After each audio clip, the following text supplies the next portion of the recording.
நடிகர் விஜய் வந்து அதிமுகவோட கூட்டணி வைப்பாரா அப்படின்னா, கூட்டணி வைத்து எடப்பாடியை முதலமைச்சராக்குவாரா அப்படின்னா, வாய்ப்பு இல்லை. ஏன் தெரியும்? ஏன்னா, இப்போ வந்து அவர் கரூர் சம்பவத்தில் ஒரு நெருக்கடியில் மாட்டிக்கிட்டாரு. அப்படி இருக்கும்போது அவரை காப்பாற்றுவது அதிமுக கிடையாது, பிஜேபி தான் காப்பாற்ற போகுது. அப்படி இருக்கும்போது பிஜேபி தான் காப்பாற்ற போதே தவிர அதிமுகவோட தயவு விஜய்க்கு தேவையில்லை.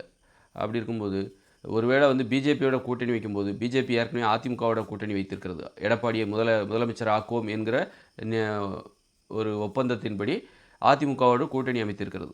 அதன் மூலம் பிஜேபிக்கு ஒரு ஒரு வாய்ப்பு இருக்குது, அரசியலில் ஒரு வாய்ப்பு அதிமுகவோட கூட்டணி அமைத்தால் மட்டும்தான் இருக்கிறது.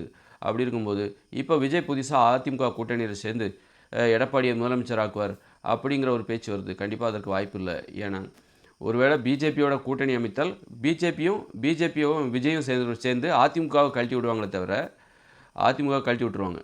ஏன்னா அதிமுகவோட சேர்ந்தால் தான் தனக்கு எதிர்காலம் இருக்குது அப்படிங்கிற நிலைமையில் விஜய் இல்லை. விஜய் தனித்து நின்றாலே நிறைய வாக்குகளை பிரிக்க முடியும். அப்படி இருக்கும்போது கூட்டணி என்பது அதுக்கு இன்னும் பலம் சேர்க்கும். அப்படி அதிமுகவை சார்ந்து தான் ஒரு விஜய் ஜெயிக்கணுங்கிற அவசியம் இல்லை. ஒரு அதிமுகவுக்கு வேணால் விஜய் தேவைப்படலாமே தவிர விஜய்க்கு அதிமுக தேவைப்படாது. அப்படி அந்த அளவுக்கு அவருக்கு ஒரு பெரும்பான்மையான செல்வாக்கு இருக்குது மக்கள் மத்தியில். அப்படிங்கும்போது அப்போ விஜயும் பாஜகவும் கூட்டணி வைத்துக் கொள்வதற்கு தான் வாய்ப்பு இருக்குது. அதிமுக கழட்டி விடப்படுவதற்கு வாய்ப்பு இருக்குது. அதுக்கு தான் அதிக வாய்ப்பு இருக்குது. இந்த கரூர் சம்பவ அடிப்படையில் அந்த அரசியலில் காய் நகர்த்தப்படுகிறது என்னும் பொழுது விஜயும் பாஜகவும் கூட்டணி அமைக்கும் பொழுது அங்கே அதிமுக கண்டிப்பாக கழட்டி விடப்படும். ஏன்னா அதிமுக எடப்பாடி அவர்களை வந்து முதலமைச்சராக்குவதற்காக விஜய் வந்து வேலை செய்ய போகிறதில்லை. ஒருவேளை பிஜேபியும் விஜயும் ஒப்பந்தம் போட்டுக்கலாம். அரசியல் ஆட்சி அமைப்பதில் இருவருக்கும் பங்கு உண்டு, துணை முதலமைச்சர் பதவி பிஜேபிக்கு கொடுக்கப்படும் அப்படிங்கிற மாதிரியான ஒப்பந்தங்கள் போடப்படலாம்.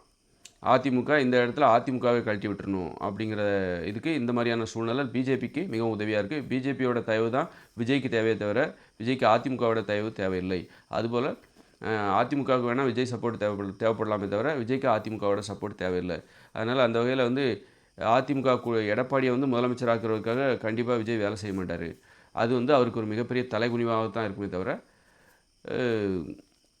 இனிமேல் என்ன நடக்கும் அப்படின்னா அரசியலில் பெருமை பிஜேபி விஜய் கூட்டணி ஏற்படுவதற்கும் அதிமுக கழட்டி விடப்படுவதற்கும் தான் அதிக வாய்ப்பு இருக்கிறது என்பது எனது அரசியல் யூகமாக இருக்கிறது. இப்போ மூன்றாவது கூட்டணி உண்டு, திமுக கூட்டணி உண்டு, அப்புறம் அதிமுக கூட்டணி உண்டு, அப்புறம் இப்போ வந்து பிஜேபி விஜய் தமிழக வெற்றி கழகம், இப்படி இவங்க ஒரு கூட்டணி, மொத்தம் 3 கூட்டணி அமையப்போகிறது. அப்போ இப்போ வந்து திமுகவுக்கும் விஜய் பிஜேபி இந்த 2 கூட்டணிக்கும் இடையில் தான் பலத்த போட்டி ஏற்பட போகுது. அதிமுக தனித்து கைவிடப்பட போகிறது என்பது எளிதாக யூகிக்கக்கூடிய ஒரு அரசியல் நிலவரமாக இருக்கிறது.